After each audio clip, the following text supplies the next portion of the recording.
It's now my great pleasure and privilege to introduce our commencement speaker, Dr. John T. Gorman.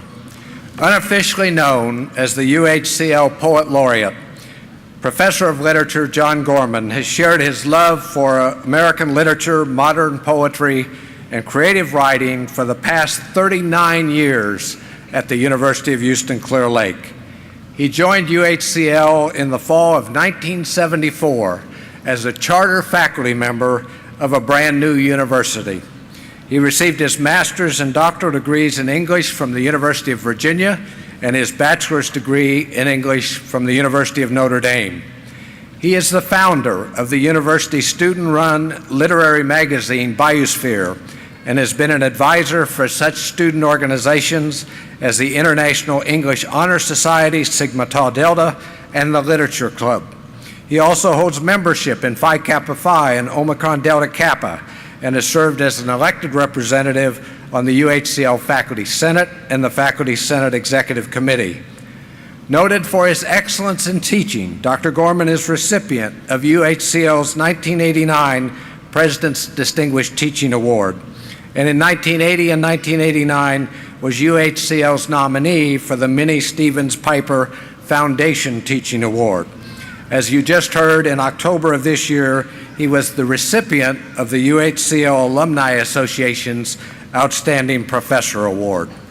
His poetry has been published in numerous journals throughout the United States and 4 chapbooks, including The Oxford of the Floodplain, which was produced to celebrate the university's 20th anniversary.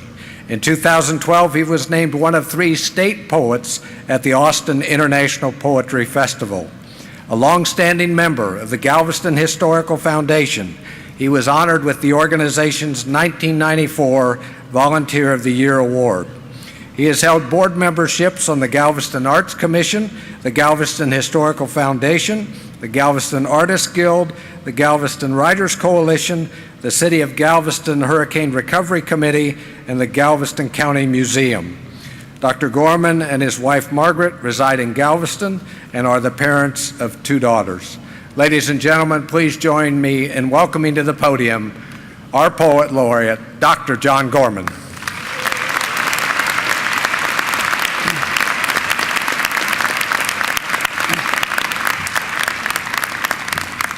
Well, first things first, congratulations. Secondly, I want to thank President Staples for asking me to give this address this afternoon. It means a lot to me. I have 4 goals. This isn't going to last forever. I have 4 goals: to congratulate you, which I just did, but I'm going to do it over again, so bask in it. You deserve it. To praise the university, to wish for you what it's done for me, and to leave you with that piece of good advice without which this would not be a commencement address.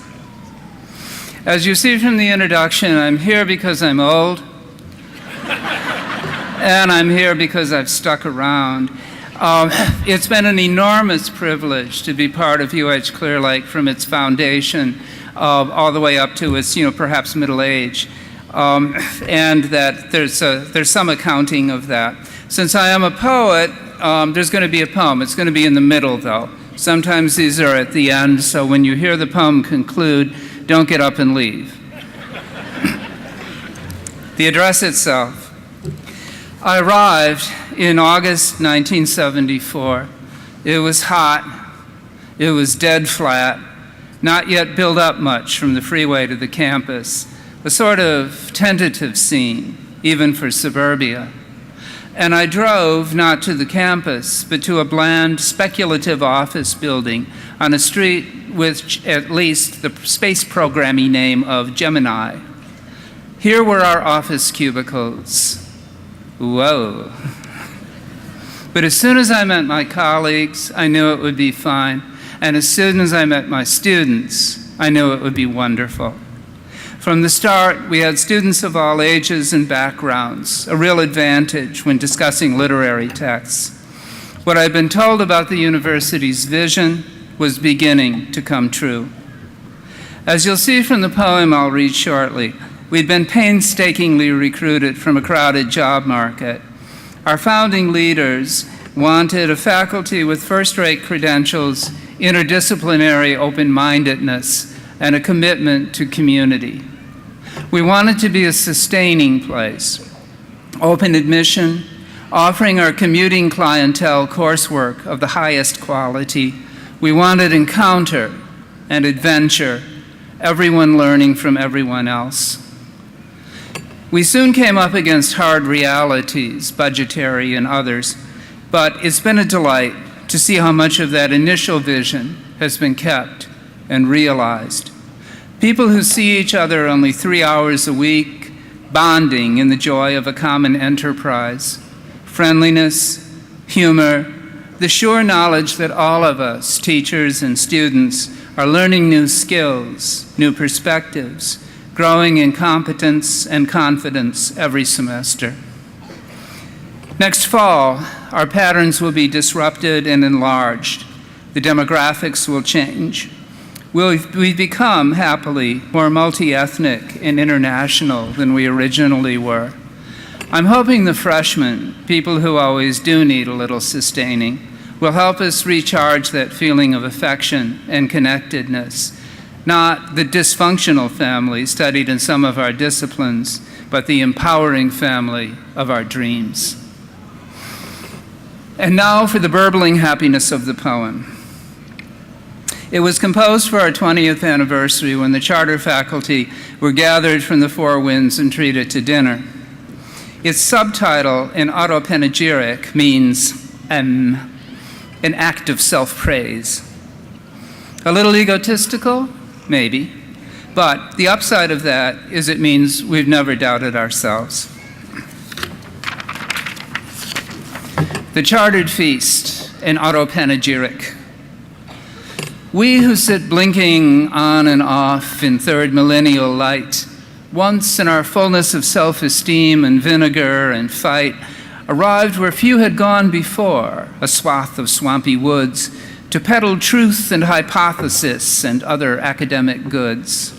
And if, as we drove from patch to patch beneath an acetylene sun of nascent space suburbia, we'd muttered, "What have I done?"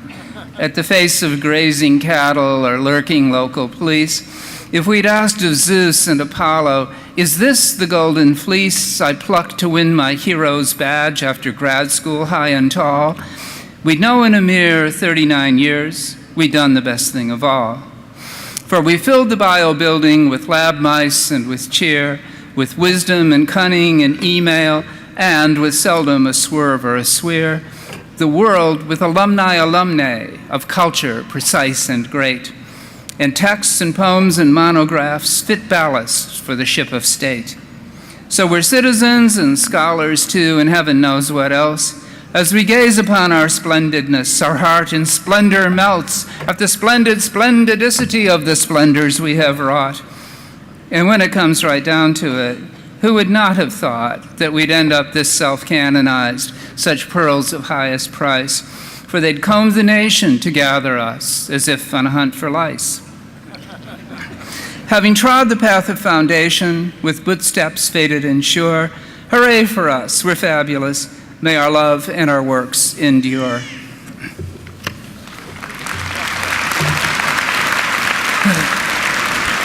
Thank you. It's sometimes said at poetry readings, please hold your applause. I think I've said that twice in my life.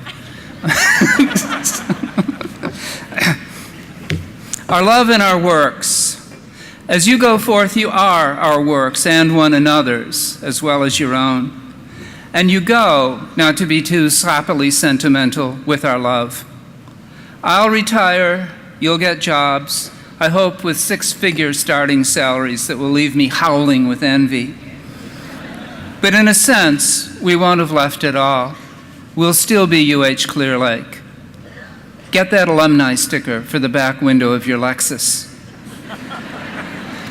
Well, these are hard times. The six-figure salary may not emerge, but that brings me to the final movement of these remarks. We in the arts and sciences have studied things we might have studied had we had independent incomes, things good in themselves, not just handy for use. Your command of your major has made you into a man or woman more distinctive and more complete.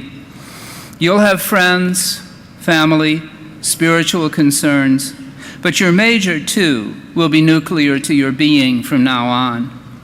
May it also make you a living, but if it doesn't, it isn't wasted time. You can live, if you must, like an actor or a musician with a day job and a real life, a purchase on reality that comes from your expertise in a field of human endeavor you love.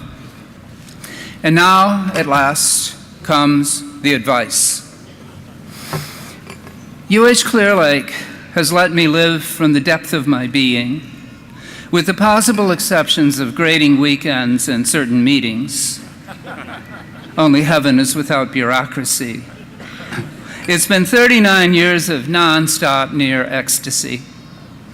I could, if I wished, give you very precise political direction. We could sort through a stack of religions until I found something for you I like. But instead of that, I urge you to try as hard as you can to find something that will do for you what UH Clear Lake has done for me. May you work from your truest energies. May you surprise yourself with new strengths. May you never reach the end of self-realization. May you share the joy of what you gain with others on their ways. Congratulations yet again, and best wishes.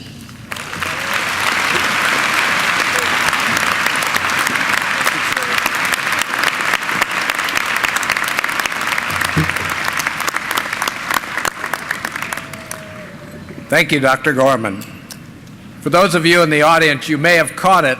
This is his 40th year at the institution. He's been here every year of the existence of the University of Houston Clear Lake, and at the end of this year, he will retire. We will miss him greatly, but I also believe that Dr. Gorman's legacy, and he definitely has a legacy, will live on in both the minds and the hearts of his many students that he will have instructed in and outside the classroom over the past 40 years. Please join me in thanking one of our university citizens for his 40 years of service.